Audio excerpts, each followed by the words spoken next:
Tired of guessing what's in stock and losing track of your products? Today, we're going to transform that chaos into streamlined success by showing you how to add inventory and products into Peachtree, ensuring accurate financial records and boosting your sales management first. Open your Peachtree accounting software.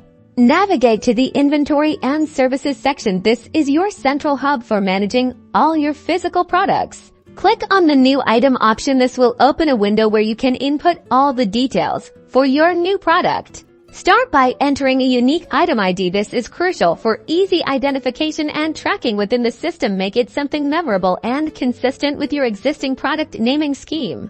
Next, put the product's full description. Provide specific details for clarity on sales reports and invoices. Choose the appropriate item class if it's something you physically stock. Select stock item if you don't keep it on hand. Non-stock item is the right choice. Now click on the pricing tab here. You'll set your sales price for each item. Be competitive and considerate of your overhead costs, the sweet spot for a good profit margin. Under details, find where it says cost of goods sold. Make sure you have the right expense account here so that your accounting is accurate. You also need to pick an income account so the money will be recorded properly. Once you've filled out all the necessary information, hit the Save button. Congratulations, you have it. Now you can finally enjoy well-organized stock, accurate sales data, and peace of mind when it comes to your product management.